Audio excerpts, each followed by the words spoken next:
back with another reading from my book, Alone, Growing Up in Alexandria. And if you just stumbled upon this video and you don't know who I am and what am I talking about, my name is Lebubule. I am an author, a memoirist. I write memoirs. I've written 2 memoirs and I'm about to start on the third one. I'm also a life coach and a teacher. I have an online school and an online platform where you can catch all of my teachings if you're into such things on Patreon. Details are somewhere on the link, somewhere on the show notes there. But on YouTube specifically, I am reading from my book and I am teaching on how and why and when and where you should write your own memoir, because I really believe that we need your story. I believe that we can heal a lot from your own story. Not only you healing us, but you can also just heal from simply just telling your own story. It is in a way what therapy is, just sharing and letting go and let things just get out of your system, get out of your body, get out of your nervous system. And what better way to do that than to put it in a book and share it with others? And I'll be teaching on that. On Fridays, I teach on why, how, where, what, who, of writing your own story. So next Friday we'll be doing that. But today I am reading from where I left off from last week. If you have not watched last week's video, do go and watch that and then you'll see where I left off. But I am actually reading a few paragraphs down. And today's topic is a bit sensitive, to be honest with you. And I'm very careful. I've even highlighted where to start, where to stop, and what other aspects to start on and where to stop. Those of you who have the book, you can obviously read the parts that I've skipped. I don't know, I just feel like it's a bit too sensitive. Some parts are a bit too sensitive for YouTube, especially in these early days. I mean, I'm really, really, really new on YouTube and I don't want to spook you too much. I don't want to, yeah, it's just a feeling I'm getting, and or rather an intuition I'm getting to say maybe I shouldn't go there for now. But the topic is very sensitive nonetheless, and it's an important one because it's about gender dynamics in our country, especially here in South Africa. We have very, very toxic gender dynamics, the whole war between men and women, black men and black women. And I just want to say to you that, these things might look so pronounced and so big now, but they come from far. They come from our generation, the generation before, and so on. And perhaps in reading this and sharing some reflections, you might also just look within your family dynamic and look at just how your relationship with your mother, your father, shaped who you are today, because I'm just going to touch on that. I'm touching on my relationship with my dad, and this is just one of the first. There is a whole chapter that is written Daddy Issues, and we'll get deeper into that. That's chapter 4. Most of my readers love that chapter because they can relate so much. It just shows you how a lot of our families are very similar in a very weird way.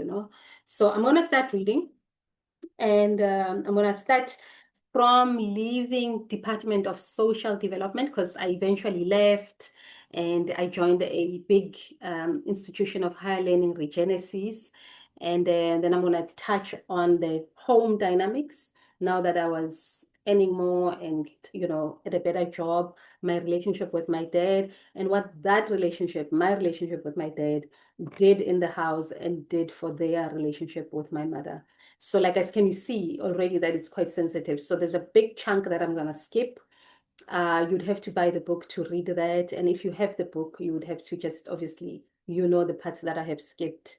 And yeah, let me begin. Okay. I was now working for a well-known private business school as their business development executive. The private business school is Regenesis, the amazing Regenesis. I'm sure you've heard of it. I was earning a little bit more, but I still had a lot of debt to pay. However, things were looking and feeling better. I loved the space I found myself in, and for the first time, I was getting to experience me for me. I was living alone. For years, I had to share my space with someone else together with my children. So I've always, guys, I've always just always lived, I moved from my parents' house to get married. Remember, I got married at 18. And I got divorced and I was now living with my children. And then I met someone, a beautiful man. Then I lived with him and the kids. We moved in together after, I think, some 2 years of dating. And, I've just always been with my children. I had never, ever lived alone in my life. I had managed to get myself an apartment, a beautiful yet standard two-bedroom apartment in Boksburg next to Benoni. I was slowly getting back on my feet. Because I was slowly getting back on my feet, I saw it better. I knew that I now need to move. I saw it fitting to move. But one of the reasons that I had to move is this. I had to move away from home after a bitter fight with my father. This was not a new fight. We often argued and fought, but the last fight escalated to another level. We had exchanged some harsh, oh my word. I can actually remember those words. I remember what my dad said to me and what I said to him. Yeah, it was really, really hard. We exchanged some harsh words that should never come out between a father and a daughter. It was ugly that it nearly became physical. Imagine, Nahana. The fights placed my mother and my children in a very uncomfortable position. My father is a true patriarch and a bully. My father was a boy's boy. He was a man. He preferred male company, male this. He almost always just looked down on women, and to a certain extent, and in a different way, looked down on my mother as well. And it's something I'll explain as time goes on. But he was also a bully. If you were a strong, opinionated woman who sort of knows herself and know who you are, know your center. No, Daddy did not like that at all. Daddy did not like that at all. My father was a true patriarch and a bully who is very uncomfortable with strong, opinionated women. My father just preferred women to be quiet and pretty. When I was growing up, he used to make comments about independent women, calling them names like spinster or West. I knew that my moving back home made him uneasy, but I did not realize to what extent. So I'm going to skip a whole chunk here and I want to start here. I had another pressing reason to leave home. I was extremely embarrassed by my collapse, the going under, going back home. I was extremely embarrassed by my collapse. I thought that the eyes of all the neighbors and gossipers were on me. I imagined people laughing at me behind the curtains every time I drove past in my red Toyota Tez. And that Tez, every time I see a Tez, especially if it's a red one, it's like, yo, you carried me, bro, you carried me. The Tez was the last car standing after I lost all the other blings. And hey, the story of the Tez, we'll talk about it some other time. So I really needed to move because I was embarrassed by that. You know that feeling where you think people are watching you, meanwhile people are just minding their own business. People are just that busy and what's up on. Like, when are you thinking they're watching you? That whole thing, because it's really the shame that you carry or that I carried. And I carried that shame for a very, very long time. And to a certain extent, from time to time, there are things that sort of trigger that shame in me where I just feel like, oh my God, I think everybody's looking at me. I shouldn't be where I am. I should be at a certain place. And, I am lebupule. So meanwhile, people are just minding their own businesses. So that's what made me want to move, or another pressing reason. Reason one, the environment at home was just unbearable. I mean, daddy, oh gosh. But secondly, I felt uneasy being back for Alexandra. Even though I would get in my car, go to work and come back, but I still felt like, wait again, I don't belong here. Let me just finish this part and then we'll just talk. The sooner I was back in my world, and I put it in inverted commas, the world of suburbs and townhouses, the better for my status, I thought. My mother and I agreed that I would leave the children behind with her until I was ready or until I was stable. My mother was concerned about the stability of the children. More than anything, children want a stable place, doll, she would say. Um, Oh, this is Tswana. More than anything, children want a stable place, she would say. You go, you leave for peace sake, find your feet again. Bana ba tla dula mo gae. O tla ba bona ka di-weekend. Children will stay here. you will see them on weekends. She said, as such a matter of fact, I mean, I remember I did say this in one of the old videos that she said, no, Samaya wena hamba wena. At home we had this dynamic of language. I think most Black homes, especially those who were in the city, like the Soweto, Joburg, Soweto, Alexandra Tembisa, I'm sure you would relate to this, where we mix the languages. My mom would speak Sotho, and by Sotho, I mean Sotho Sako Alexander, Tswana Sako Alexander, the mixed one, with me. I think, yeah, my mom spoke Tswana with me, but my mom spoke Zulu with my brother Kabelo, and Kabelo spoke Zulu with my sister. My sister spoke Tswana with me. Kabelo spoke Zulu with me, and my younger brother Tumelo spoke Tswana and English with me. So the English is with me and Tumelo. I think because he was younger, he also went to a Model C school and stuff. And then the others, and it's just the dynamic of the language. So when she was telling me, it's like, hamba wena, hamba, yekela bantwana, bana batla dula mo. You know what I'm saying? Exactly, switch just like that. Hamba wena, uzoba ngcono, hamba for peace sake, bana batla dula mo ndlung, until you are stable and so on. So yeah, the thing with my dad, and I don't know how many people have had a dynamic of me and my dad. I know a lot of people live in absent father homes. I grew up with a lot of people who were raised by a mother, just a single mom with no father. And those who had fathers, for whatever reason, the relationship was a bit better than the one that I had. And the relationship between my father and my sister was also different, and I don't want to speak up about my sister or speak for my sister, but I do know for a fact that they had a different dynamic.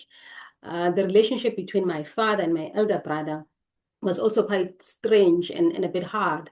It only got better when they both grew older. I mean, and to be fair to my dad, by the time he passed away in 2018, we had made amends, and we got on, and we had spoken, and we had released whatever we needed to release. I remember in 2017, December 16, where we hugged for the first time after a very, very long time.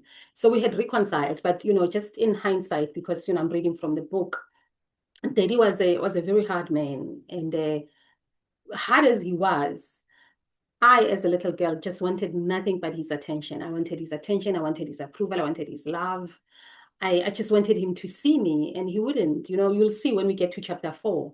There's a part where I was so desperate for his attention, so desperate for him to see me, and he just couldn't, and he just didn't.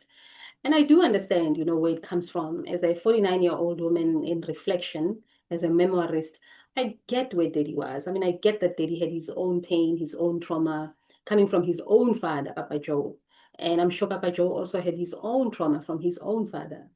And for whatever reason, my dad's traumas and his issues made him intolerant, I tell you, of women who talk too much, according to him, who voice out their opinions, who stand up, who speak. I mean, you'd see his reactions even on TV. If a woman is like loud, na. So yeah, those were the gender dynamics at our home. And my mother, which I'm gonna talk about my mother separately as well. My mother would just take it and understood him and loved him through it. Whether that love was real or toxic or whatever, that's a story for another day. But my mom could tolerate him, and my mom could take it. It was a very codependent type of relationship, which is usually what our parents were, really. I think a lot of our parents were in codependent relationships and codependent marriages and so on. And it's things that we're going to need to talk about at some point as part of our collective healing. I'm not just talking about my parents only. I'm talking about a lot of households here.